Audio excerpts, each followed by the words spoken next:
Good morning. Welcome to the Academy of Sciences of Lisbon. I would like especially to welcome all the representatives of central banks that are here with us today, also the representatives of Robert Triffin Association, also Vitor Gaspar, who was unable to be with us yesterday at the Bank of Portugal. Welcome to the Academy. We will listen to your talk in this afternoon. Thank you for coming. And while some people is still arriving, let me just give you some brief welcome notes. I'm not a specialist in the topics of this conference, so you can rest assured that I will not be talking about the vicissitudes of the international monetary system over the last 80 years, nor about the fantastic adventures of multilateralism and regional monetary unions over the next 80 years, as we had yesterday in many of the presentations at the Bank of Portugal. The lessons learned exactly from yesterday's session call for a certain degree of caution when dealing with problems that are, after all, more geopolitical in nature. However, through the lenses of an historian of economic ideas, which is really my case, or I try to be, I've always been interested in the outcomes of the Bretton Woods conference 80 years ago, especially due to the role played by John Maynard Keynes in the organization of the conference itself and of its several preparatory meetings. It should be noted that when he was traveling to the United States for one of these preparatory meetings, John Maynard Keynes stopped in Lisbon, and I suppose that his stop in Lisbon was certainly inspiring for the negotiations that were taking place in the United States. We all know that his original proposal, which included the creation of a new global reserve currency called Bancor, and an international clearing union to manage exchange rates, did not materialize successfully. Keynes was a leading element of the United Kingdom delegation, which, however, was unable to go against. Keynes himself had to fight with some of the members of this delegation, and he was not able to go against the proposal of the American delegation, led by Harry Dexter White, who favored a system centered around the US dollar as the primary reserve currency backed by gold.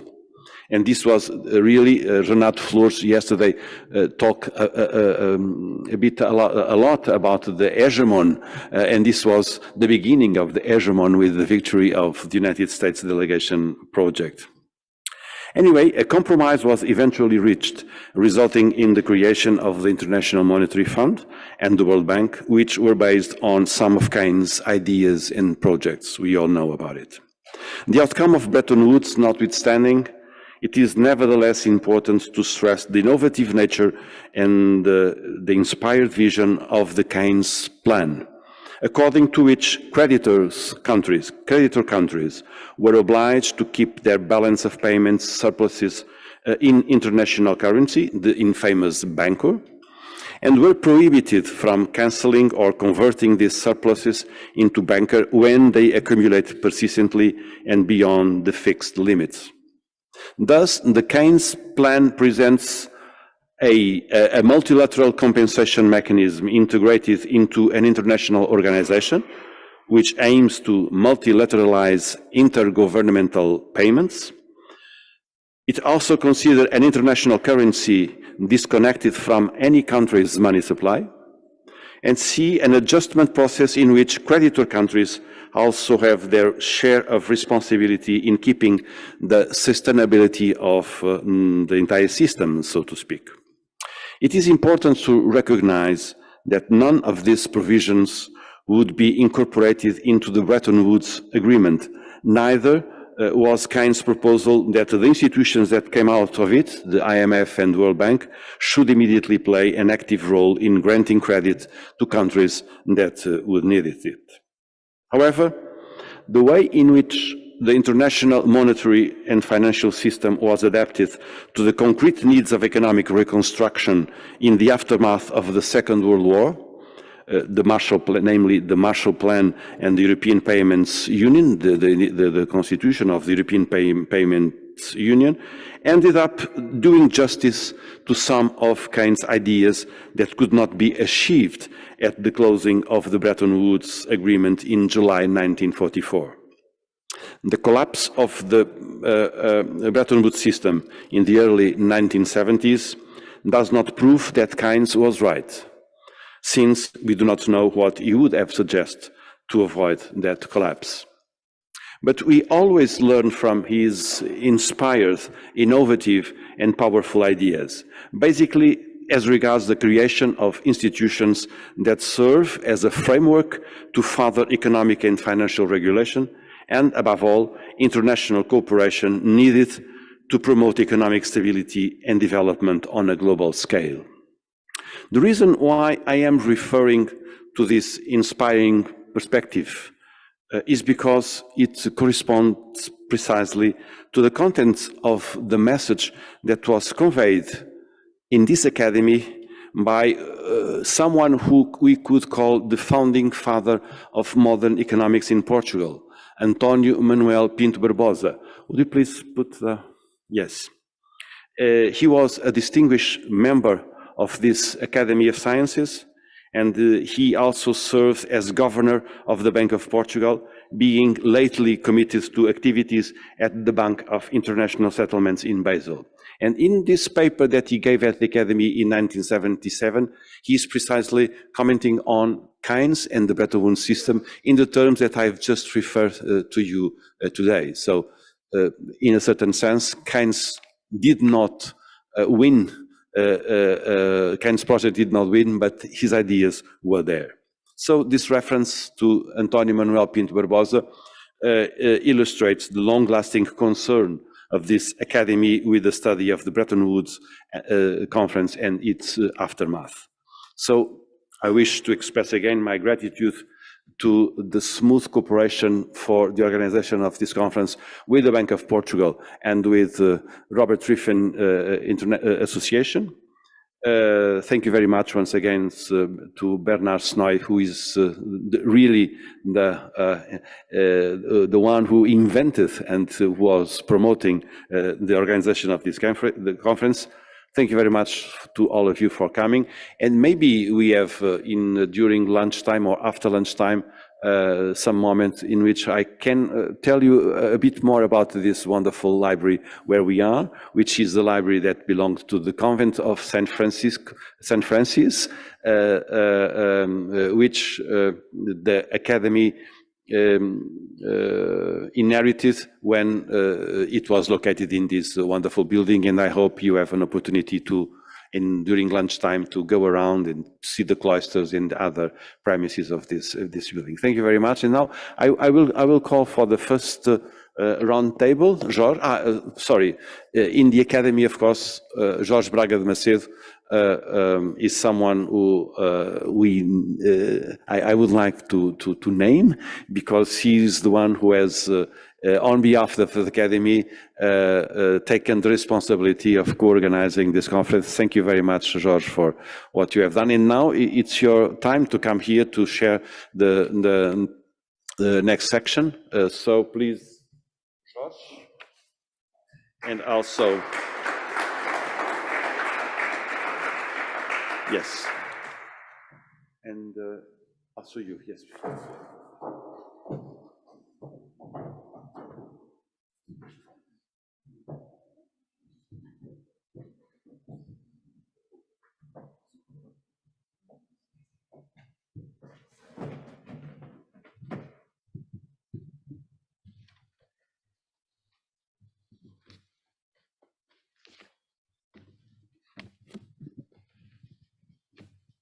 Thank you very much. I have to start this presentation on a substantive point, though there are some aspects, probably procedural, that I will share with you. As it turns out, I am the successor in this academy of António Manuel Pinto Barbosa. the man that our president mentioned earlier. He was also Minister of Finance, as it turns out. He was creator of Nova University in Lisbon with Alfredo Sousa, someone we remembered, the two of us also, with somebody else who is here, Eugenia Mata. And at that time, I did not know he had been an academician. He was an academician briefly, but he was an academician, and so we will do something about that. Also, I should mention, because the Bank of Portugal has been involved in a big way in this project, that the book that you saw, we made it up to date in a meeting here, which has been published as a little red book called Open Economy Macro, Theory and Practice After April. The reason has nothing to do with the revolution in itself. It has to do with the fact that thanks to Alfredo Sousa, there was a creation at Catholic University and at Nova University of Lisbon of Open Economy Macro, which, as you know, was something that took off in connection with what happened to the international monetary system. So that little red book benefited from help from the Bank of Portugal. And I should be remiss if I would not mention this to start with. Thank you, Zé Luís, for giving me that opening. Another specificity of this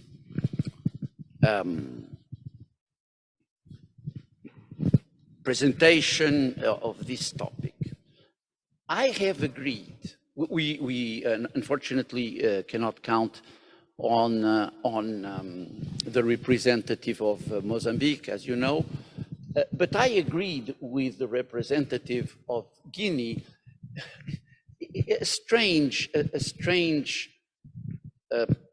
procedure. She was a little worried about presenting in English. So what do I say? I mean, I've been at the Commission doing, work in Russia, at the time still the Soviet Union. I'm used to translating. So we agreed that she would read slowly, not too slowly, and allow me to translate.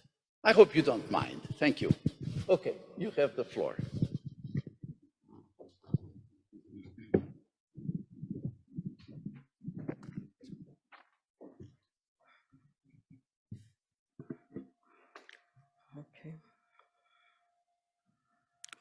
Obrigada, Dr. Braga Macedo. Gostaria de aproveitar a oportunidade para agradecer os organizadores do evento pelo facto de me terem permitido exprimir em português.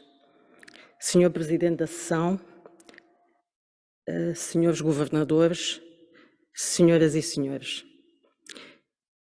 Para iniciar a minha intervenção, gostaria, em primeiro lugar, de agradecer o Sr. Bernardo Senoy, Presidente da Associação Internacional Robert Triffin, Dr. Mário Centeno, Governador do Banco de Portugal, e Dr. José Luís Cardoso, Presidente da Academia de Ciências de Lisboa, por terem convidado o BCAO para este importante encontro.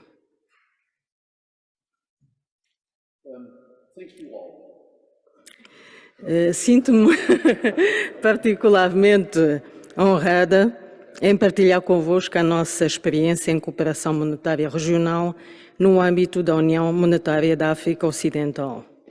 Assim sendo, gostaria de realçar os efeitos da integração, nomeadamente monetária, no contexto africano e as condições da sua viabilidade.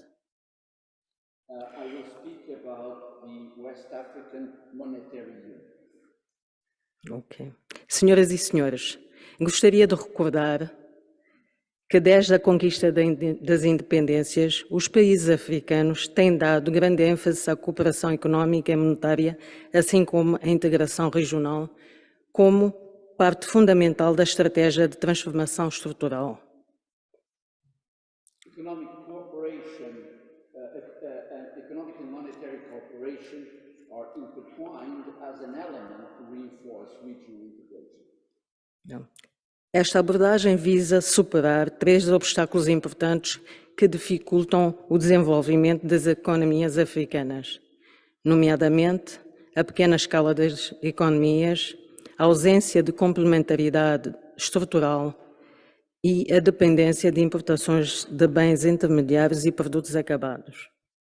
There are 3 important obstacles to the development of these African economies because they are relatively small, they don't have a structural complementarity and a dependence of, and they depend on imports of intermediary products and finished goods.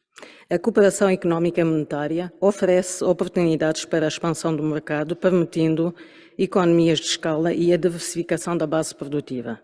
Neste contexto, vários acordos de cooperação e de integração económica foram estabelecidos em África. Podemos citar, nomeadamente, a COMESA, SADC e a CEDEAO. Economic and monetary cooperation helps expanding markets, scale economies, and the diversification of the productive base. In this context, there were several cooperation and integration and economic integration agreements in Africa, COMESA, the South African Development Community, and CDAO. Os referidos acordos, apoiados pela ação de diversas organizações e instituições continentais, como a União Africana e o Banco Africano de Desenvolvimento. The African Union and the African Development Bank helped in this program. Além disso, foram criadas organizações que reúnem países que compartilham um banco central supranacional e uma moeda comum. É o caso, por exemplo, da União Económica e Monetária da África Ocidental, a UEMOA, e a Comunidade Económica e Monetária da África Central, a CEMAC, cujos países optaram por uma união monetária, económica e monetária. Some organizations have a supranational central bank and a single currency. This is the case that UEMOA and CEMAC. Esta opção implicou a adoção de critérios de convergência orçamental, a harmonização dos impostos e de regimes aduaneiros e a criação de órgãos de supervisão de bancos centrais. This also implied criteria of budgetary convergence, the tax harmonization, and also the harmonization of customs regulations, and also the creation of supervision of central banks. Tratando-se particularmente da União Económica e Monetária da África Ocidental, a UEMOA, da qual a Guiné-Bissau faz parte desde 1997. Os 8 Estados-membros compartilham uma moeda convertível, o franco CFA, ancorada ao euro, o que garante a estabilidade monetária na região. É importante referir que a integração monetária dos países da UEMOA precedeu a integração económica e comercial.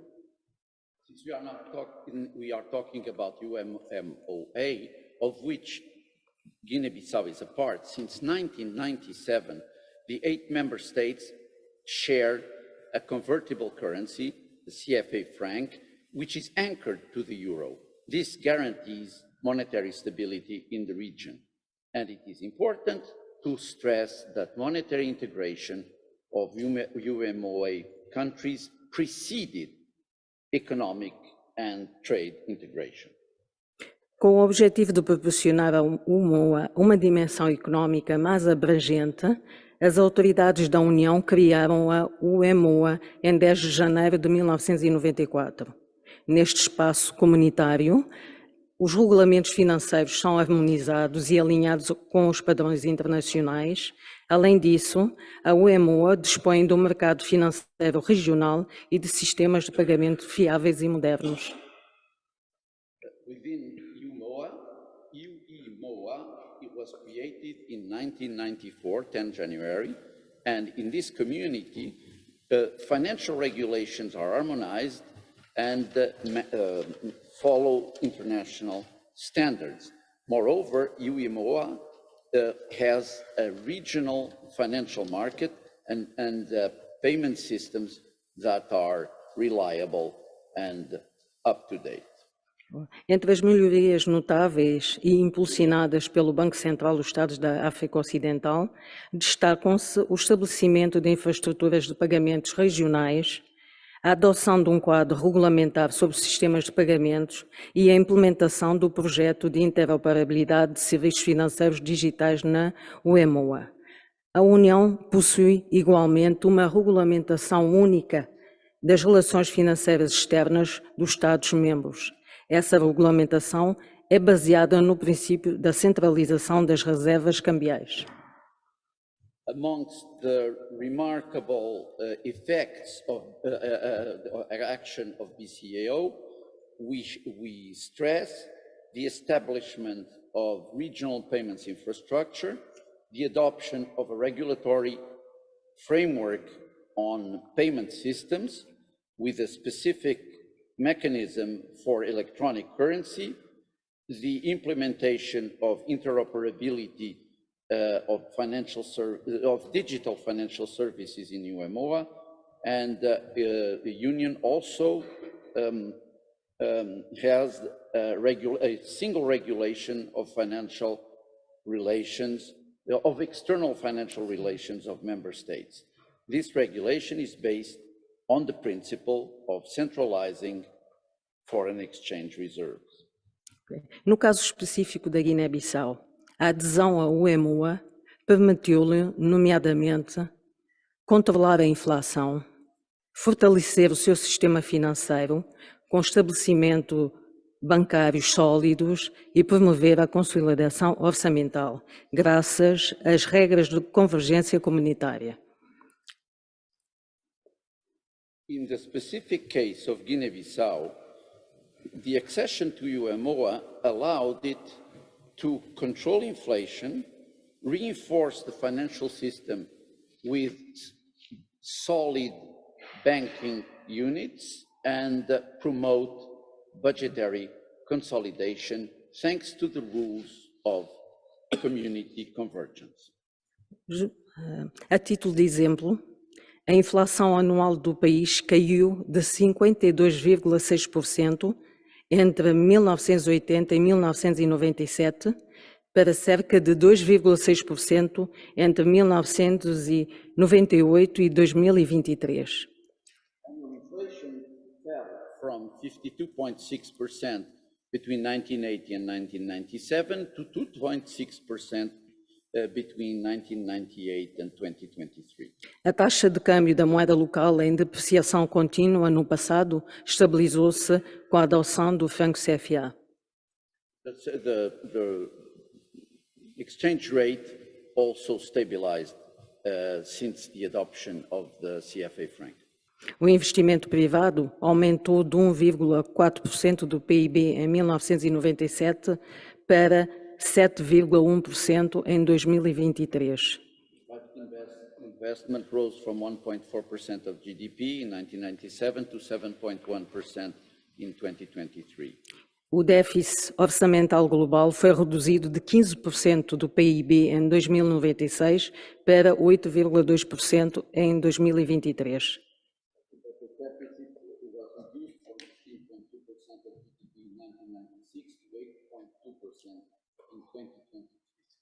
A resiliência do setor financeiro foi reforçada graças às ações implementadas a nível regional. The external deficit also improved from 21% of GDP in 1996 to 7.4% of GDP in 2023. A resi- Did you say this? The resilience of the financial sector was reinforced thanks to regional actions.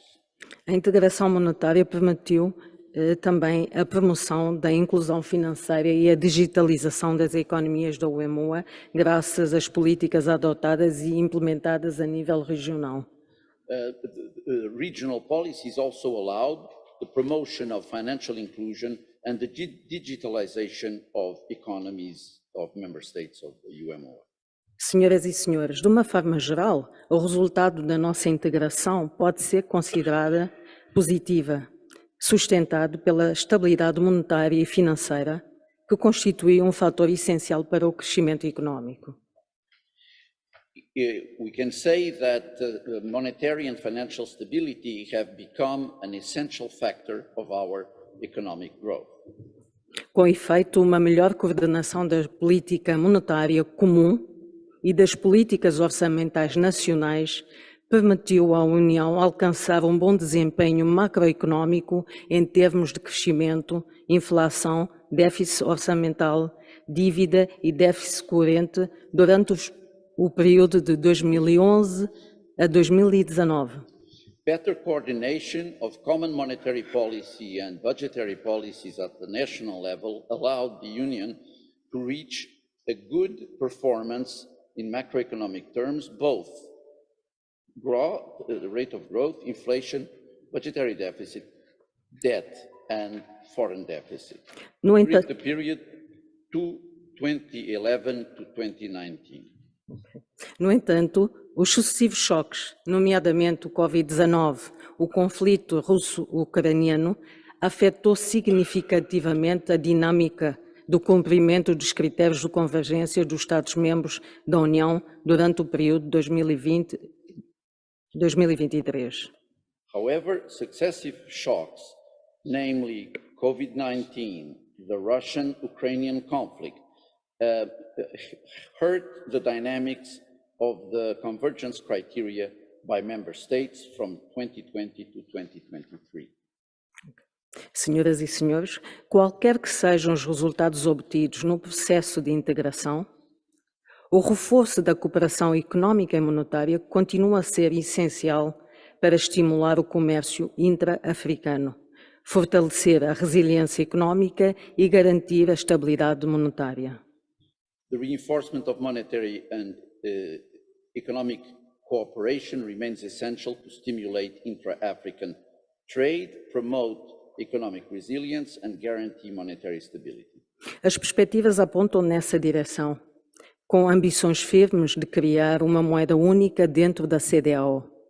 Para tal, está em curso a implementação de um roteio com o objetivo de estabelecer uma moeda única e um banco central comum da CEDEAO até 2027. There is a plan to reach a single currency for CDAO and a common central bank until 2027. Já foram implementadas várias políticas setoriais abrangendo diversas áreas. A livre circulação de pessoas é agora uma realidade no processo de estabelecimento do mercado regional unificado. A livre circulação de bens tem registrado avanços significativos com a criação de uma zona de livre comércio. There were several sectoral policies that include free circulation of people and a unified regional market. The free circulation of goods has also improved significantly with the creation of a free trade zone. Senhoras e senhores, para garantir a viabilidade da integração económica e monetária em África, torna-se necessária a implementação de medidas para fazer face aos desafios persistentes. No caso concreto das economias da UEMOA, os desafios residem, em particular, em preservar a conquista da integração monetária e económica, a reforçar a coordenação entre a política monetária e a política fiscal para o crescimento forte e sustentado e acelerar a transformação estrutural das suas economias.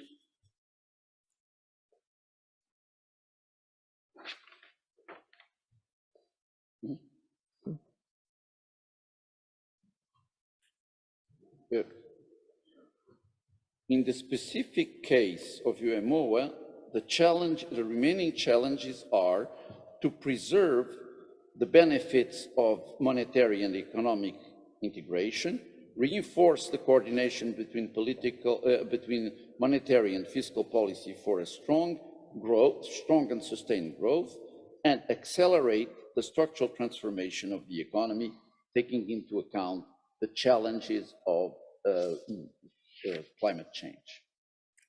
À escala do continente africano, os nossos Estados estão conscientes dos desafios.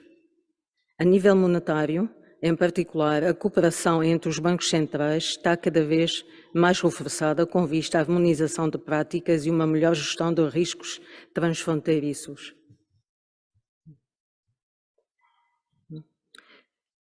Para o efeito, os bancos centrais africanos estabeleceram quadros de cooperação, como é o caso, por exemplo, da Associação de Bancos Centrais Africanos.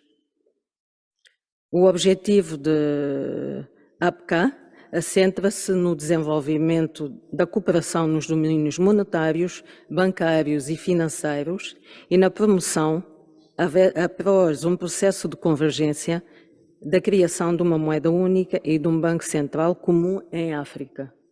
Our states are aware of the challenges at the whole of African level, and from a monetary standpoint, cooperation between central banks must be reinforced more and more so that practices are harmonized and there is a better management of trans-border risks. With this in mind, African central banks have established frameworks for cooperation. In this case, the Association of African Central Banks, APCA, whose objectives are to develop cooperation in monetary, banking, and finance, and promote a convergence process, creating a single currency and a common central bank in Africa. Para finalizar, é importante referir que a integração económica e monetária regional em África enfrenta novos desafios e oportunidades num mundo mais propenso a choques. O papel da cooperação internacional, nomeadamente do Fundo Monetário Internacional, continua a ser crucial para o crescimento inclusivo e desenvolvimento sustentável destas regiões. Ficava então por aqui. Muito obrigada pela atenção. To round up, it is important to reinforce that economic and monetary integration at the regional level in Africa is facing new challenges and opportunities in a world that is prone to shocks.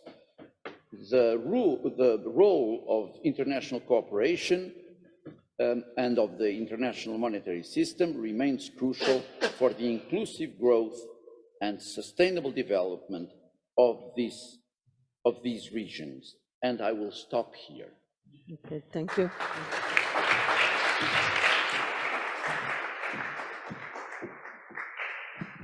Wasn't this a great idea?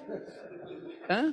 I mean, okay, it made it a little slower, but everybody understood, even the translator, I think.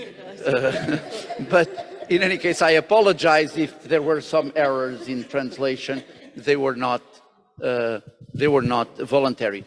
And I must take this opportunity. I will tell you this in Portuguese later, but I must tell you that I have, maybe I told you this already, I have very great fondness for Guinea-Bissau. Bernard knows.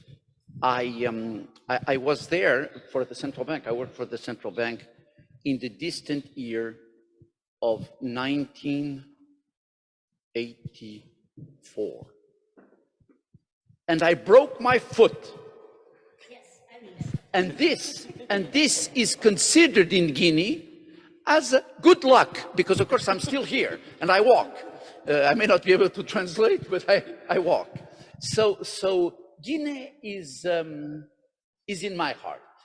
And the person who suggested that I should do it is another person who participated in the book on Keynesian policies. He was just coming to the academy, José Silva Lopes, whom we all know, and who was a member of our section 6L. So this is one reason why, I mean, I would have preferred that you speak in English for your own sake, and that may be also an objective for you. But when you said, oh, but I have a problem with English, I said, no problemo, because I will translate. That's done. Now, can we have a few questions now, so that people, before we start, is that okay? Any questions or comments? Okay, I think they want to comment later when they know what happens to the other countries, I think, okay? So now it is a great pleasure to introduce the governor of Cabo Verde.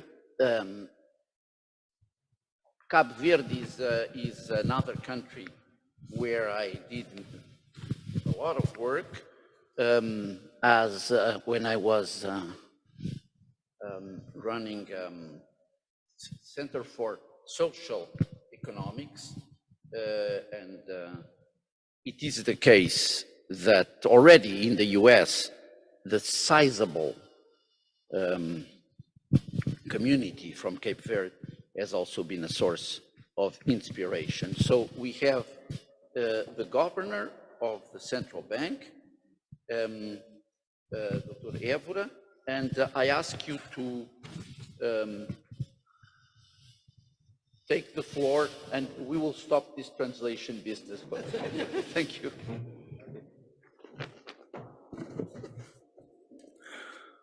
I thank you very much, Barack Macedo. Thanks the Academy for inviting me to talk today. I forgot that I had to speak today. I just remember Sunday night. I couldn't sleep because I'm staying close to the hotel to the Marquês de Pombal, and then I heard that Benfica won the championship. That's I couldn't sleep, and then I had to sketch some short notes.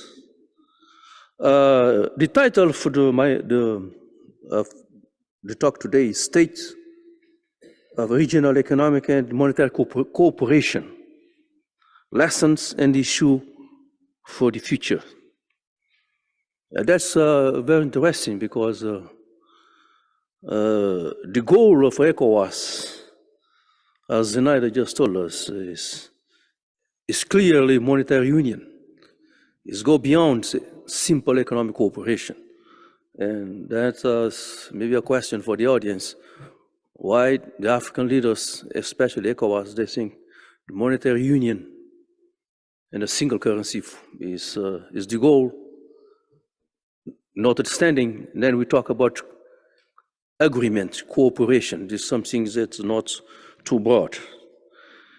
And then the political will of African politicians is clear, is monetary union. The question is, what is the reality? If you go back to the basics, I like to do that. What the theory for optimum currency area tell us is that success depends on the amount of economic integration. If we trade extensive among its members, a system of fixed exchange rates can be beneficial. That's what the theory tells us. And then it goes forward, say the law of one price holds. A lot of things can be said about these things. But what's the reality again? And then said African countries, especially the ECOWAS, are very similar. Most of them export commodity and raw materials. If you look at the statistics, inter-Africa trade is very low. You know, if you go to Europe, inter-regional trade is around 70%. Asia, about 60%. In Africa, only 15%. You know, that's the number. You know, there's a paradox, interesting paradox of if you look at landlocked countries like Eswatini and Lesotho, intertrade is about 70%. But because they're landlocked, they don't have any place to go. If you're close to the sea, like Egypt or so, Cape Verde, you probably trade with outside African continent. Apparently, the economic fundamentals for a common currency is not there, apparently. But still, the political will persists. And then there's a lot of work have been done, as Zenaida just outlined that. I can consider that the ECO, the common currency, the West Africa Common Currency Project, I can call it working in progress. The central bank, and I not want to be pessimistic, but I just want, I'm a very straightforward person. The launch of ECO, which is the common currency for the ECOWAS region, has been postponed several times for several reasons. And then the new deadline is set to be 2027. We see if that's going to happen. And then you can look at, for the launch of this new currency to happen, there's a lot what we agree to call convergence criteria. And then there is about 5. The budget deficit should be less than 2% of GDP, inflation's around 5%, central bank finance budget deficit less than 10% of tax revenue.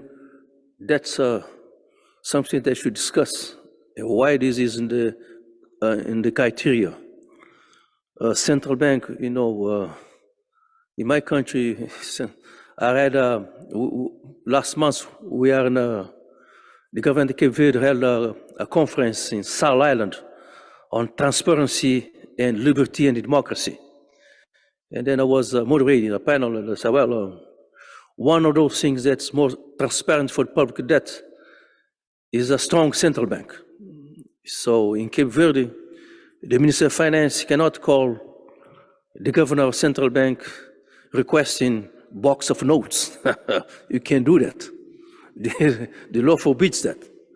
So, but we have this as a criteria. Why? But in Cape Verde, since 2002, it's forbidden. Government cannot borrow for the central bank. It's forbidden by law. And then they also have external reserve, about 3 months of imports. And then the public debt is also secondary criteria. But what's the result? As of 2023, only a handful of countries have met 3 criteria, 3. Not 5, 3. So we still have the deadline for 2027. But talking about Cape Verde Islands, Braga knows Cape Verde very well. Cape Verde trade with Africa is very small, you know, it's less than 4%. We had an arrangement with the government of Portugal, Central Bank of Portugal, which we call Currency Cooperation Agreement. It was signed in 1998. At that time, the country has some difficulty, especially we have a huge internal debt. And then the fiscal consolidation was difficult. And the government need to negotiate with the IMF and the World Bank privatization program. And then one way to gain credibility was this agreement with Portugal. And then the agreement allows the Cape Verde to liberalize the current account, until certain amount. And the aim was just macroeconomic stability, because the inflation was very high and the public debt is out of control. And the rationale was very simple. If you have a peg exchange rate, you can import institutional capacity by using exchange rates as nominal anchor. And then in 2018, and then we have liberalized the financial account, capital and financial account. What you have, in fact, is a country with a peg exchange rate to the euro and freedoms of movement for capital. So that's give you, macroeconomic stability, because you cannot have, if you don't have macroeconomic stability, the central bank cannot defend the exchange rate. So that's one way to lend a macroeconomic policy some type of credibility beyond, if you fix exchange rate, since most of our commerce with Europe, just stabilize the exchange rate. But if you look all these convergence criteria, except for the public debt, I can talk about that later, Cape Verde has met all. We have inflation rates due to the peg exchange rate to the euro. It has been averaged from 2008 to 2020 around 1.5%. And then it increased a little bit after the COVID to 7%. And then last year, it just decreased to 2%. For this year, 2024, it should stand at the end of the year around 1.2%. For this perspective, the exchange rate is doing its job, stabilizing the inflation rate. In terms of months of reserve, Cape Verde has about 6 or 7 months of reserve. So, Cape Verde has actually met all those criteria. And the question is, are we ready to leave Scudo and have another eco money? Are we ready for that? No, I doubt if you ask Cape Verdean to accept euro as a legal tender, I doubt that people will do that. I have my doubt. The reason is very simple. People have confidence in the money. They have confidence in the banking system. They have confidence in the Cape Verdean escudo, which is pegged to the euro. I have my doubts. I don't know. But it's always good to have questions. But if you ask Cape Verdean, you want a euro or escudo, most people would prefer escudo, maybe for a nationalist reason. I don't know, but I don't know, maybe. And let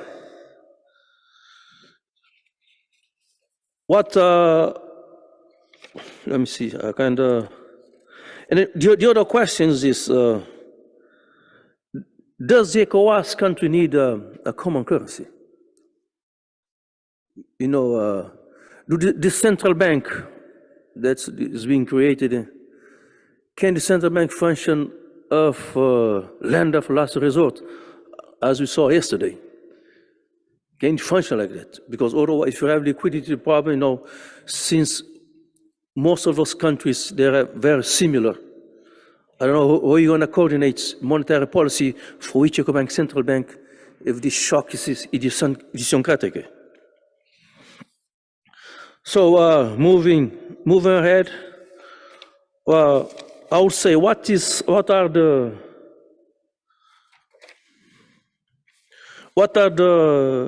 the challenges facing not talk about the Africa in general, but from the ECOWAS. I know the goal is clear. You want monetary union, more economic integration, more trade among African countries. You have to get power. But as I said, it's a work in progress. And then I can just list some challenges. What we need, I can say the first thing is democracy and liberty. I think that's the key. Start from here. Democracy and liberty. Because if you don't have that, forget the rest, And then you need to have strong institution, but for have strong institution, you go back to the basic, democracy and liberty. Political reform, you know, is not the fundamental purpose of people holding money is because they trust the money, you know. But you cannot have a country that the president has, by law, in the constitution, has 2 terms. And then at the end of second terms, you know, we do all those kind of things to change the constitution, ask for foreign assessment just to have another term, a third term. You know, it looks bad. Forgive me, I have to say those things. And then you have to go to, like in Senegal, to political upheaval for the president not to change the constitution and for the opposition leader who was in prison to gain the election. But it's not good especially for small country like Cape Verde. Once you look at those kind of things, and then you can say, well, let me see, make you think twice. And it doesn't look good when you have 2 countries or 3 that have coup d'etat. You know, it doesn't make sense. If you want economic cooperation, a monetary union, you cannot have those kind of things. I'm going to say this clearly, but you have to talk clearly about those things. You cannot hope to have trust in the money, a common currency. On the other hand, you don't trust the money. If you have a coup d'etat tomorrow, you know, what's going to happen to my money? What's going to happen to my money? I'm safe. Safety is very important. And of course, you have a lot of a challenge of diversification, more economic integration, and then leadership. You have, on one hand, you have protagonism of English-speaking countries, French-speaking countries, and we that speak Portuguese, maybe we're in the middle. You have those. Nigeria is a powerhouse in Africa, and then you have Senegal, and then we have Cape Verde and Guinea-Bissau. You know, it's just small countries. And then that's the issue that also has to be solved.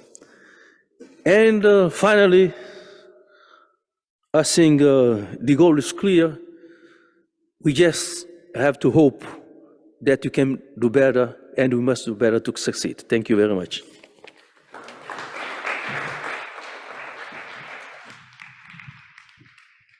Well, thank you. Thank you, Governor.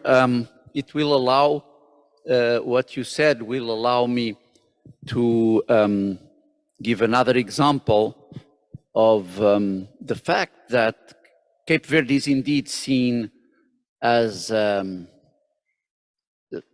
special country in Africa for the reasons that you indicated, but also for one reason that is close to my heart.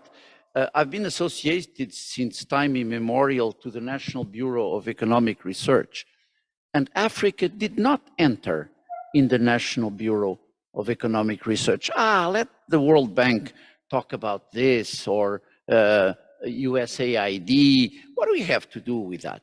However, I tried to show that there could be good examples, and at some point there was a publication, it's out, on African countries that are, I can say okay, but I mean that we can talk about at the National Bureau as not being basket cases. You will be happy to know that Cape Verde was one of them, and the other one was Mozambique.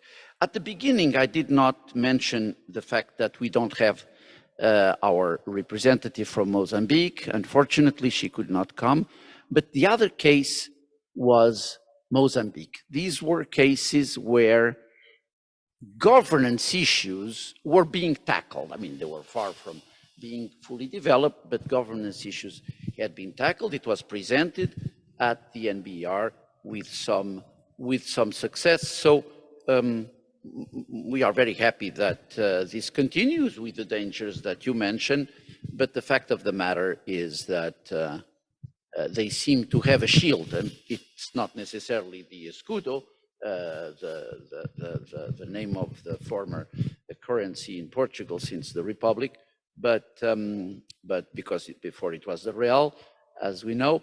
But still, I wanted to include this point to your presentation. And shall we take questions together? Because then we can proceed. And now, Angola was not in that book, but I have had an association with the Catholic University of Angola, also from very old times. And a member of the academy was participating in this red book that I alluded to earlier. Professor Rocha could not come. And I told him, brother, how can that? We cannot do anything without you there as a man. No. I know someone who will be there and be very appropriate for the job. He's a former Treasury Secretary, and now he's at ISCTE doing his PhD. And I had the opportunity to meet him a little bit, and so it is with great pleasure that I ask you to take the floor now. And in a way, I believe Rocha is following through I think so. So he is here with us, and I am extremely happy that you came also with your wife. Thank you. Please.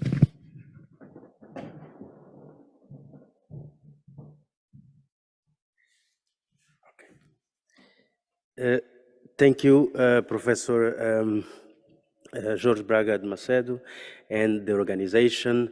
My compliments goes also to Professor the representative of Vitor Gaspar, the representative of the IMF. It's a long time that we don't meet. So I will try to be very brief because of for the sake of the time, and I hope my English can be understood. So I'm not an expert in regional economic integration nor in monetary unions. I think my advantage of being here is just because I'm African and economist, and I took some hours to see what's going on, what's happening around this issue in Africa. So the road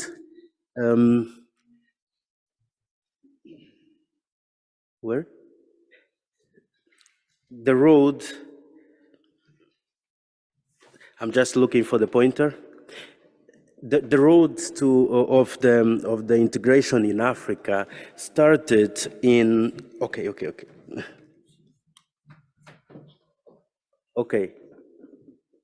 I think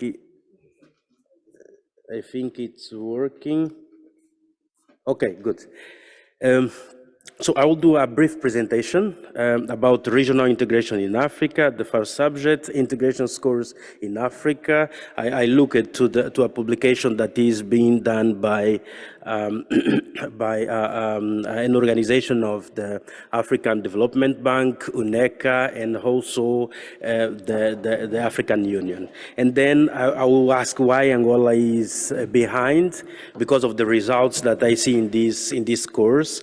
Then I will present very briefly the monetary unions in Africa, but it's what was presented by our colleagues, and the handicaps to the integration and concluding notes. It will be very brief. The first slide is like the milestone and the roadmap of where we come from and where we are now. I think the African process of integration started in 1963 with political motives, with political reasons. The focus here was was the formation of OA with the willingness to get our countries decolonized, and this was achieved. And then they went to the Lagos Plan of Actions. I think this Lagos Plans of Actions is the first stone for the creation of an economic zone. It was in 1980, and then I think the stone was cemented in 1991 with the Abuja Treaty. It's when we created the African Economic Zone in 1991. Then it followed the COMESA, and then the NEPAD, and then there was another political arrangement with the African Union replacing the OA. So then most recently, I can call this as being the horse battle of the integration in Africa, which was the creation of the Africa Free Trade Area. And this is, I think this is where we are now. So this, I consider has been central, as I said, the Abuja Treaty in 1991, who considered in its Article 28 the creation of the regional economic community, and they said that it should be done by creating or by reinforcing the regional economic communities that existed already in Africa. We can count 8 regional economics communities in Africa, and some of them are prior from the creation of the African Economic Community. And what I read and what was said at the time is that the African integration, economic integration, should be done by blocks, reinforcing the power of the regional economic communities that existed at the time. And these regional economic communities are the CENSAD. Maybe I'll be reading in Portuguese, but the Community of Sahel-Saharan States, the Common Market of Eastern and Southern Africa, COMESA, the East African Community, the Economic Community of Central African States, ECAS, the Economic Community of West African States, ECOWAS, from which some of the representatives of the countries are here, and the Intergovernmental Authority of Development, and the Southern African Development Community, where Angola is also part. And then the AMU, the Arab Maghreb Union. We have 8 regional economic community that are part of the African Economic Community. So that was the strategy. Here I just put a graph showing from which part of the continent and the dates of the creation of these regional economic communities. As we can see, some of them are prior from the creation of the African Economic Community itself. They existed, and the decision was not to destroy that. But my feeling is that we are taking a lot of time with that, and maybe this is one of the reasons that the integration is not going into force. So this is what I say here. The process of regional integration is fragmented, and in sometimes redundant. I'm saying redundant because you can see that some countries belong to several regional economic community. It cannot be efficient if we do that. So that's why I call it to be redundant. As I said in the first slide, we are now at the first stage of the process of integration. Normally, the process of integration, it can start with political integration, or I have here the free trade area. I consider the free trade area has been the first step on economic integration. Then it would follow the customs union, the common market, the economic union, and the monetary union, and then a complete economic integration. I think a good example of good integration would be Europe. No? So how and at what stage are we in terms of integration? I went to the publication, the regional, the African Regional Economic Integration. It's an organization, as I said in the beginning, of UNECA and the African Union and the African Development Bank. They publish it. And they say in their publication from 2019 that the average score of integration of Africa is 32%. They made an index from 0 to 100% or 0 to 1, and they say that the level of integration is 0.32, we can say 32%, which is low, because the objective is to reach 100% of integration. And they evaluate that using some dimensions. They look to the integration in terms of free movement of people, infrastructure integration, macroeconomic integration, productive integration, and trade integration. In terms of these dimensions, the most integrated, the most advanced dimensions is the free movement of people. As we can see, it has a level of 44%, and the weakest dimension is the productive integration. Then they also explain which variables they put in each of these dimensions to compute them, the index. So in terms of regions, SADC is the least integrated region.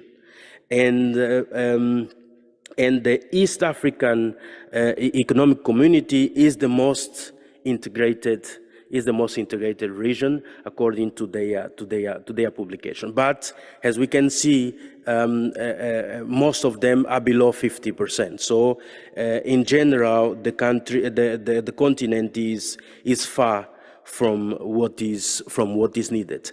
And as we can see, as we said, we can see here in the graphs, in most of the regions, the most advanced dimension is the free movement of people, and it's followed by the macroeconomic integration.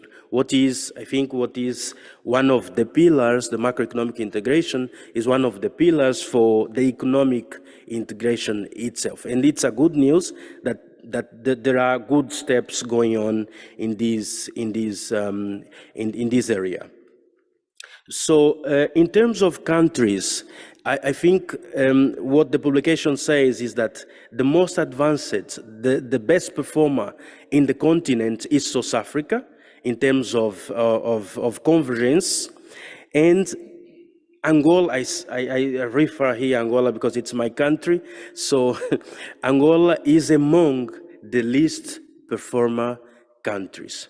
I was worried when I saw that, because I also know that Angola is one of the richest countries in its region. So it's a bad news to know that we are among the least performer in terms of integration. And the lowest dimension where we score Angola is the macroeconomic dimension. We score very low in this item, in this dimension. So it's something that the country should address. So why is Angola behind? So I think Angola has passed for several stages. We're coming from a long period of war that ended in 2022, in 2002. So before that, and even in the two following years, we had inflation rates way above 100%. So we lived difficult years. I was young, but I could see, I could experience the things that were happening at that time. So from that time to 2014, Angola experienced another phase. So what happened? I think the end of the war was coincident with a huge shock in the oil market. As you know, we export oil, and the peace came and the oil price jumped. So we received a lot of foreign flows, and this was used to reduce. The central bank used that to reduce inflation,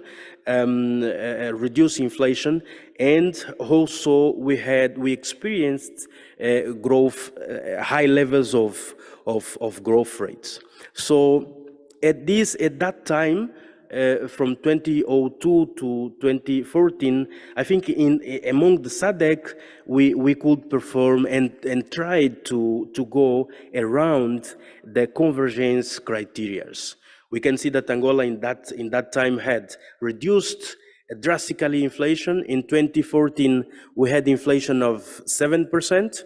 I think those 7.5 and 7.7 in 2013 and 2014. I think that these are the lowest levels of inflation that we have verified. But then, since 2014, Angola is facing challenges. Huge challenges. So what happened with the drop in the oil price? The country didn't adjust, didn't put in place reform measures to tackle the reduction on the oil price. And what happened is that the country faced a lot of balance of payment difficulties.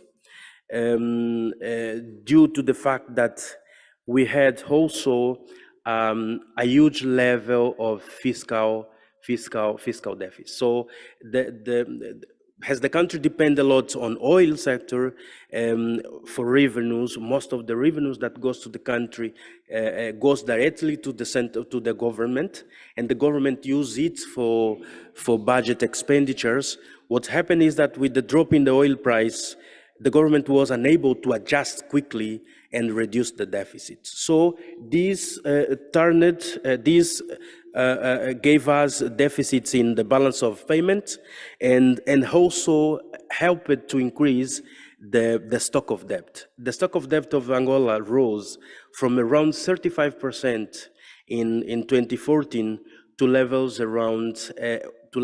above 100% in 2021. So in the middle of this period, in 2017, there was political changes, and the new government tried, with the help of the IMF, tried to put in place sound policies. But we had lost around 4 years of erratic policies. I fortunately or unfortunately, I participate in this program of reforms, and I can say that we failed. We failed even putting these reforms in place. We failed maybe because we didn't know that the severity of not doing reforms in 4 years can maybe turn in more than 10 years of needing time to reform the economy. It's not been easy. We had an financing extend program with the IMF. I participate in the program. I'm happy for that. But then with the COVID, so things went to levels that we never expected. Inflation rates for context, inflation rate in 2016 was around 41%. It had reduced then to levels around 18%, but with the COVID, things came under control. Came COVID, and in 2022 we had elections, and we know what happens in the elections, before elections. So besides that, we had another event, is that the war in Ukraine took the oil price again to up, and then before the elections, we put in place, after the program with the IMF, we put in place some of new erratic policies. So we are going in front and backwards. So things are not going well. The fact is that we still have at these days a level of inflation above 20%. The inflation is picking up again. And in the end of the road, Angola, since 2014 to now, has reduced its GDP in per capita levels. We had achieved in 2014, around 2014 and 13, a GDP per capita around $7,000, and now it reduced to around $3,000. So the country is now more poor than it was 10 years ago. So finally, I would speak about the CEMAC Monetary Union and the WEMOA, but I think my colleagues have more information and more knowledge about that than me, but these are the monetary unions that we have in the continent, and there is a proposed African Monetary Union. In the documents of the African Union, we have a proposed, and even if we go to internet, we find that there is a proposed African Monetary Union that is called AMU, and also a proposed creation of an African central bank. So what do I consider to be the handicaps? I will not say has said the governor from Cape Verde. I think there is lack of political will.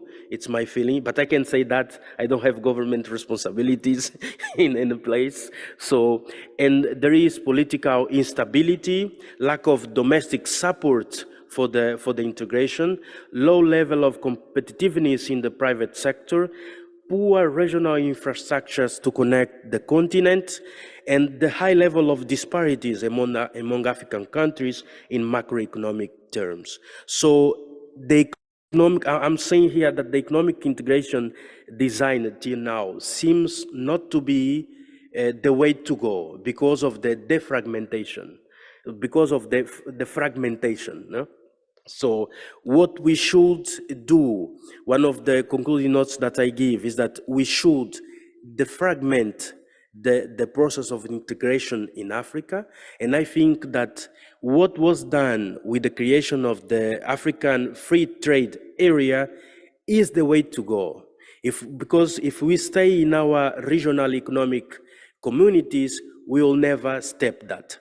I was looking to a World Bank report on the African Free Trade Zone, and I could see that to create the African Free Trade Zone, there is still a work to be done, because the treaties and the measures that the regional economics groups had created are not similar. They are not convergent. So to do it in the level of Africa, you have to harmonize and create other measures. So I think we should abandon the working of the integration through regional economic blocks, because this will lag the continent behind for several times. So in terms of the Bretton Woods institutions, what they say is that I think the Bretton Woods institutions should cooperate more with the African Union, and there should be a measure like that to help and empower the African Union, because right now the Bretton Woods institutions, they work directly with the countries without passing through the African Union, and this doesn't help the African Union to establish itself. Then. Time to stop on that negative note, but I am feeling pressures from the room that Angola is taking much longer than the others. Oh. But please, if you could... Yes, I will conclude. In terms of geopolitical issues, what I'm saying is that I think the problem that we faced Angola during the process of DSSI, when we had the shock of COVID, the process of negotiating the debt was a good example that the geopolitical fragmentation is bad for the country, in the sense that the country is not integrated and doesn't have, the continent is not integrated, and we don't have enough strength to negotiate with other parts of the world. So in the end, I would say that we need better leadership to have the integration concluded in Africa. And I think the main economies of the countries, of the continent, should lead this process. Thank you.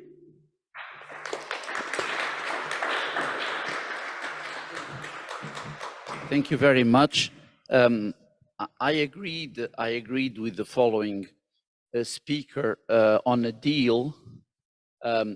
Eugenia Mata, as we all know, is an economic historian, and she is a Jubilee professor of Nova School of Business and Economics. It is the second Jubilee of that school. Don't ask who is the first, but we have this agreement, since she's going to chair the next session, that we are going to tight each other. In other words, I realize that the very little time I'm giving you will be given back to me in double, just 2 times. Okay, Eugenia Mata.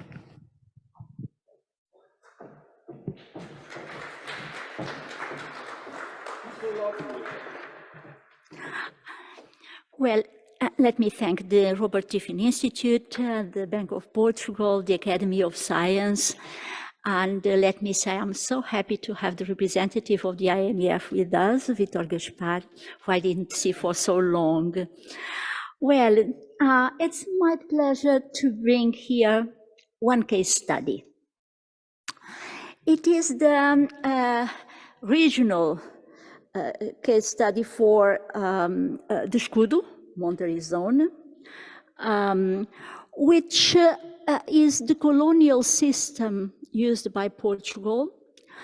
And the interest, in my view, has to do with the fact that it covers a case of multilateral trade. First of all partners, the mainland Portugal and the colonies, were in fact trading, and a monetary system was required just to use the same unit, monetary unit, the escudo, and at the same time to account for the functioning and a monetary regime that would fuel, implement the trading, at that same time bring economic growth and development, both from the colonizer region and for the colonies. Of course, the political philosophy was based on the 1960s enthusiasm for free trade. And in this view, Portugal was simultaneously participating at the European Free Trade Association, on the one hand, and at this monetary region, also with monetary integration in the colonies. Well, the point is that, doesn't go further. My PowerPoint. Okay, the point is that the currency in circulation was different from one region to another. This means that, usually it's here. Okay, thank you. The point, okay. Okay, the monetary circulation was different from one region to another to better control the amount of money in circulation, according to the Portuguese authorities. As any other monetary union, I will call it a monetary union because it has a central bank, the Bank of Portugal, which was in fact gathering all the reserves of the system. And it was also a monetary union because there was a control over the different partners, thanks to a system of accounting, which was working in the central bank, the Bank of Portugal. A huge staff was making monthly accounting for the entire system, and all balances of payments were and are now, for historians, clearly available about what happened to such a case study. Well, let me announce that all these sources are available online because they were digitalized by the Portuguese Central Bank, and they may be used from anywhere in the world. They are on the page of the historical archives of the Bank of Portugal. And so there is no secrecy at all about what the colonial monetary system was, how did it work, and what difficulties such a monetary union faced. In my view, the interest to look at this case comes from the fact that it can illustrate the effects of war. Warring strongly affect monetary unions, and this is a topic that it seems to me to have a great interest in our days. So, asymmetric shocks may be also approximated, but let me say that it is also interesting because of looking at cases of peg at parity. In fact, the escudo of Angola was different from the one in Cape Verde, from the one in Macau and Timor, which were vestiges from the Asian Empire, Portuguese Asian Empire. But as they were pegged at the parity 1-to-1, this means that this can illustrate other cases that we may invent creatively for our days or in the future. Okay, the regions were quite different in terms of size of their local economies. And war brought a tremendous problem, which was approached yesterday, and which has to do with confidence. And I remember the presentation on that topic, because if people were living in the colonies and decolonization was coming up everywhere, expectations were leading economic agents to transfer their savings to mainland. They considered safer the mainland territory than the colonies. And of course, balances of payments were accusing the difficulty to transfer this money because they needed to have international means of payments to sell or have a way to make local exchange funds to make the exchange rate to the European Portuguese escudo. So queuing was a problem for transferring money. And the system was in great difficulties because of the war. But a monetary fund existed. And it also illustrates the problem of lending in last resort, which we discussed so much yesterday. So we don't need to invent nothing. Everything is here available from a past experience. This fund was sending loans to the colonies in need. Automatic loans until a certain moment, exceptional loans to be authorized by the board of the central bank in cases of higher difficulties. And this means that the system was functioning until the independencies, and these independencies occurred because of a military defeat, particularly in Guinea. So independencies brought in fact, independence is brought. In fact, new monetary units and cooperation began with the independence treaties in each one of the countries. New monetary units were created, the peso in Guinea-Bissau, later on Metical in Mozambique after a first failure with Metica. Cape Verde with the escudo, but it's the Cape Verdean escudo, has nothing to do with the Portuguese escudo. The Kwanza, the Dobra, and everything was established in the independence agreements. The cooperation included, in fact, the use of the headquarters of the old issuer for the colonies. The issuer was the Overseas Bank, coming from the 19th century. Banco Nacional Ultramarino, BNU, the nickname. So let me say that this cooperation and these are buildings, but the new banks, national banks, received also all assets, all liabilities, and this means that cooperation was put in motion immediately. In all the territories, some of the buildings were more impressive than in other colonies, depending on local cases. And most of them are still the headquarters of the new central banks, with the exception of Mozambique. It has a new building for the central bank. Well, cooperation, I have no time to follow about cooperation, but let me only refer that beyond the monetary cooperation, there is trading. So multilateral trading again. And this has received also inventive and creative monetary agreements, namely credit from a set of Portuguese banks with a system for paying trade. And I finish with this example, because everything is invented already. The credit allows the new countries to import.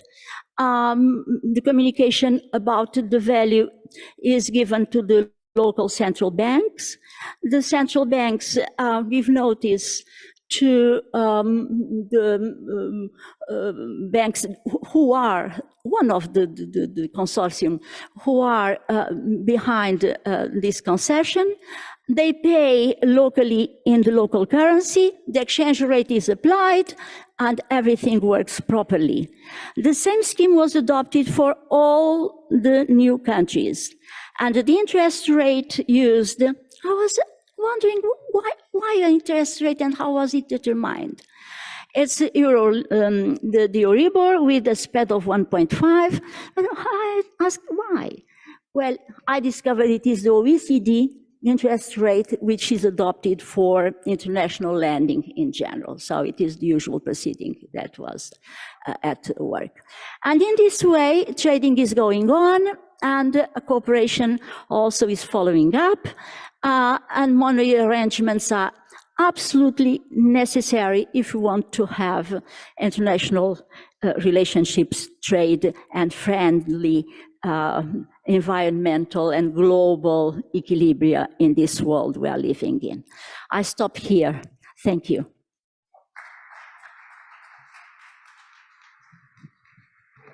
$11 sharp. I forgot to say that the book is available.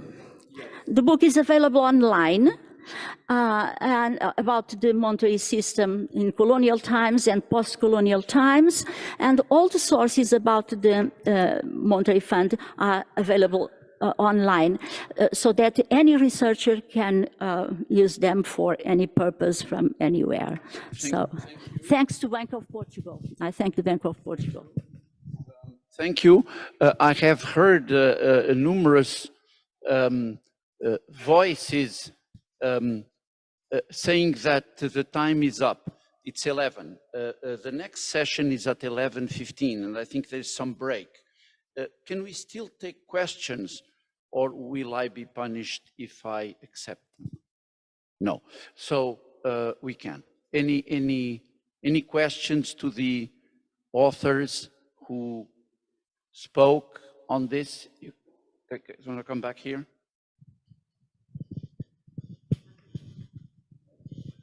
We will collect the questions. We will collect the questions. And how long do we have? 10 minutes. Okay, great. So the question is the trade-off with the coffee break. So yeah. Okay. So can we start the question? I think you were the first, right? Yeah, please. It's more. Yeah, it's more a comment, and I'm referring to the presentation of the representative of Guinea-Bissau, and which stated all the advantages for the country she represents to have joined the CFA franc zone. We understand that the country of Guinea-Bissau is much in favor of having joined, and I appreciate having joined this zone, but apparently some of the partners within the zone have now different ideas, and several countries already say that they will leave as soon as possible this zone. So what is the future of this union or future union, and of other African unions, African countries' unions? I meant, oh, my name is Antoine Vivant, V-I-V-A-N-T. So,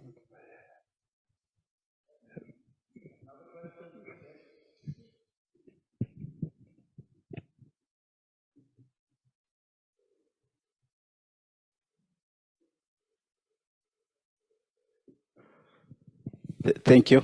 My name is Pinho Ribeiro.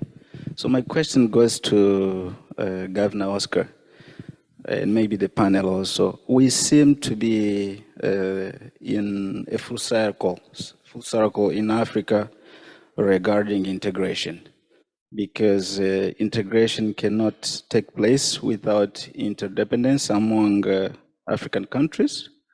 Governor, for instance, mentioned the low level of intra-African trade. But also interdependence does not take place because Africa is not integrated. So there is no incentive to coordinate because there is no reciprocity in benefits. Then my question is, how do we get out of this full circle? And to Angola,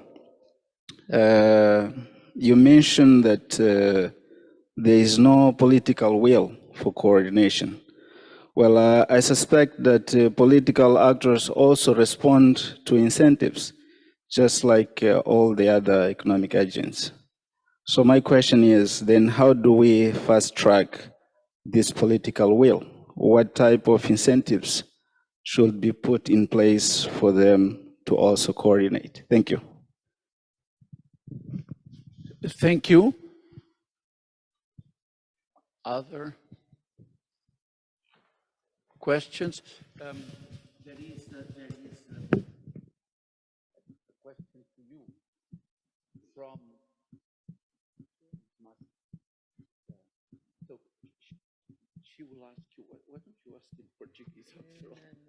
I will translate.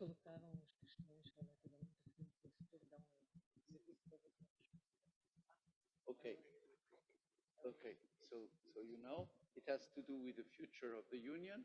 And there is another question there, Rurik Ingram, if I recognize appropriately. Hello, my name is Vasil Karaivanov from from Oleg, Bulgaria. Okay, my question is to Professor Mata. In your research, did you find out that these countries to which Portugal was kind of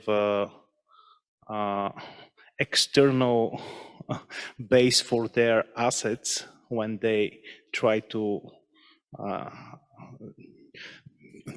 transfer their wealth outside the country. So did this country try to develop a reserve of gold in the country, so substantial reserve, and did this reserve, if it was such, helped for them to try to be more independent? Thank you. Any other questions? Shall we answer in reverse order? You start.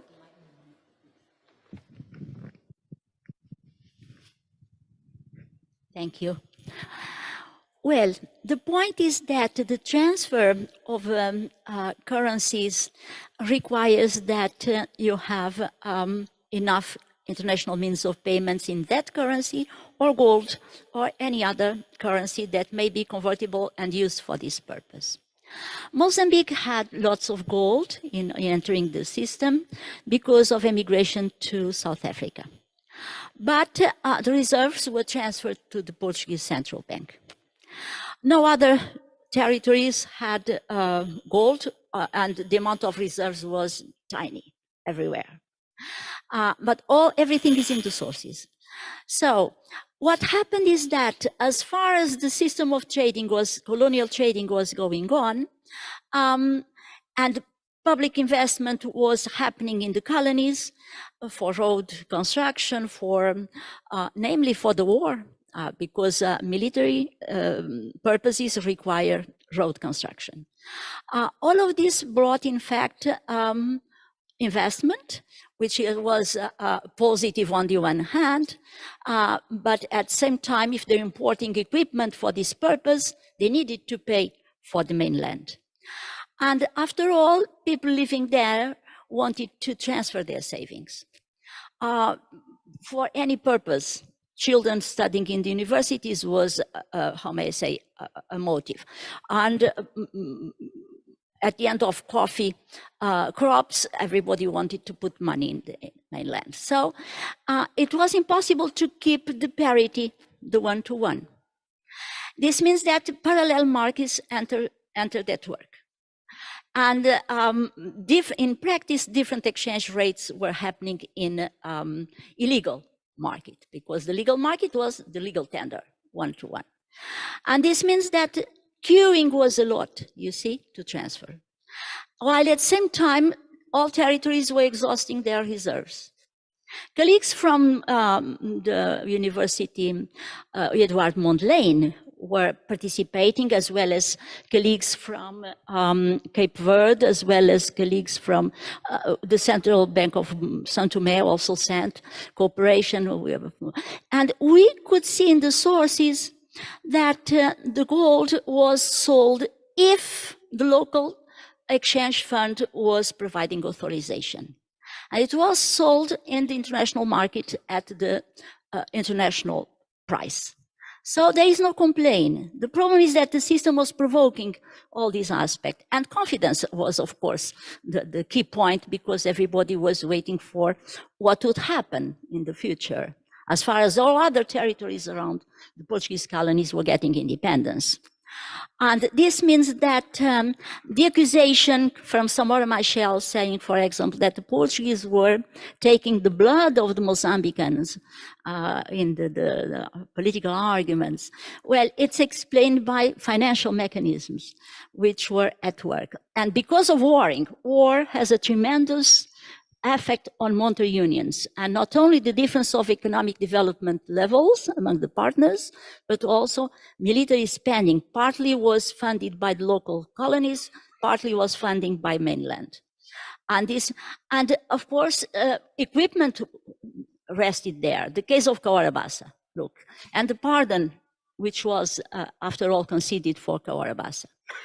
And this means that everything has already historical cases to be analyzed, and the solutions were implemented in order to solve all these problems, case by case.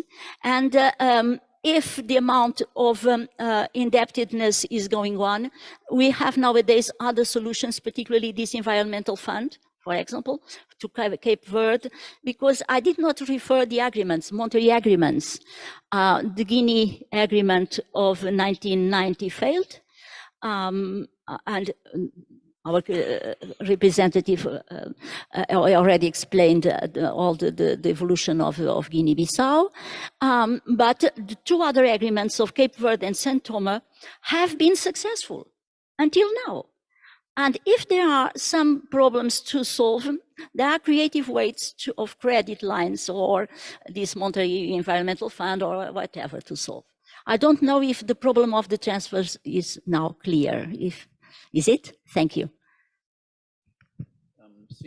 Since you mentioned São Tomé, it allows me to say another mission. In that case, I was accompanied by Miguel Beleza, our dear colleague, and Manuel Sebastião, who was seen here yesterday. And we also had made some, advisory work for the Central Bank of São Tomé. And I mean,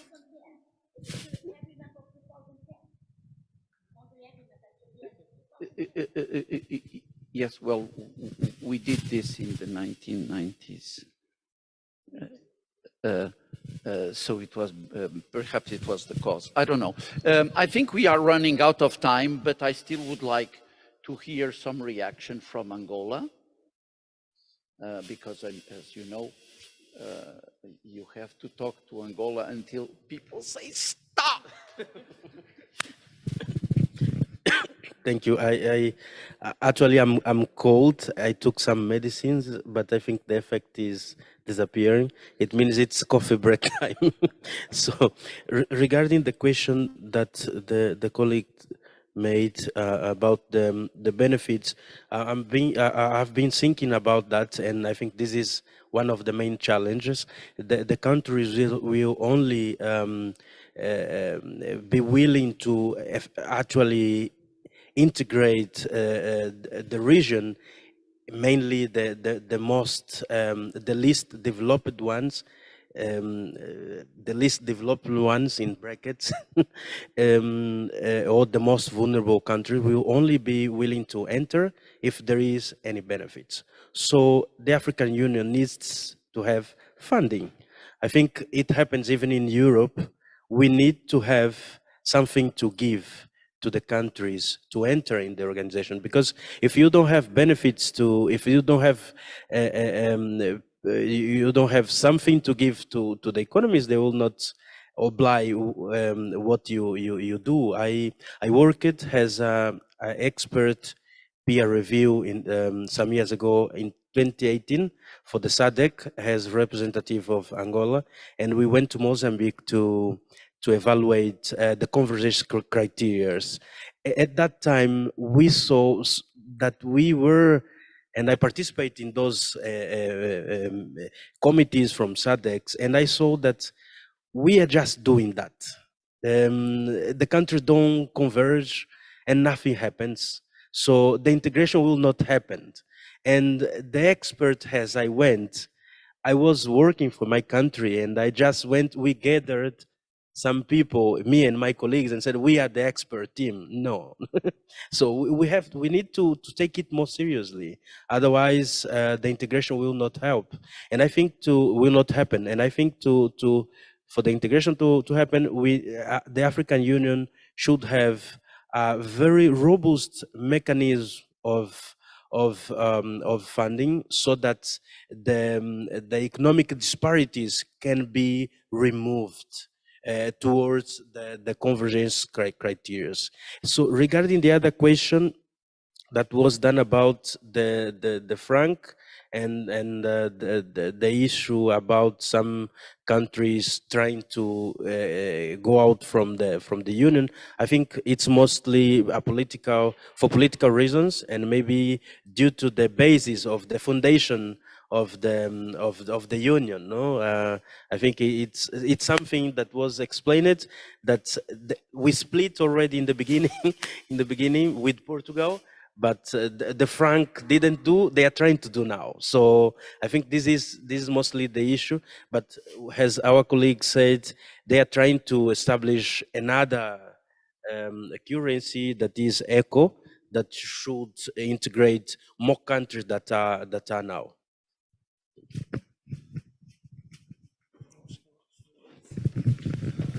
Thank you very much. About the question of, I know some countries are threatening to leave the ECOWAS. That's what I said. First thing first. We have a coup d'état in Niger, and then we have, and then because the Africans try to act, they say, well, we're going to leave the the community. So that's a simple answer, though. If you, with those kind of attitude, you don't go anywhere. So that's why I said democracy and liberty is the key. So there's no way to go beyond that. And I think Africa has a good opportunity. Everybody says Africa is the future. Now, if you look at Africa as a continent, in Africa you can fit the United States, China, India, Portugal, Italy. Most of these big countries, industrial countries that account for almost 80% of the world GDP, can all fit in Africa. And despite that, Africa accounts for only 2% of world GDP. That's a startling statistics. And then I think Africa has a chance now because two things. One is geopolitical fragmentation. Can talk about that. And second is demographic. Most European countries and Japan and China, the ratio of senior to the young people is much, much higher than in Africa. That has a lot of implication for the labor market.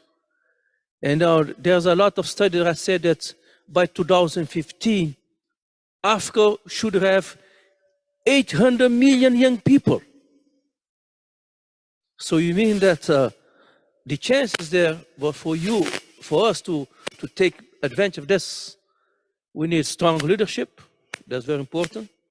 Invest in education, and solve the problem of integration and commerce. Can attract foreign investments. Technology. You cannot be based on the export of primary goods. There's very little spillover effect in the economy. We need to have technological-based industrial to be able to compete with the world. Thank you. Okay, well, that's really a very good way in which we can end, because there were references about the European Union and the African Union. And both are extremely different, but the fact of the matter is that they are geographically almost contiguous. And it is something that I would like to stress as a consequence of this discussion, which will go on very soon under the able leadership of Eugenia Matia. No, now I finish. Now I finish, and I see that it is time to believe that the European Union and the African Union can do business together. This is my hope, and I believe it is the hope that would please Robert Triffin. Thank you.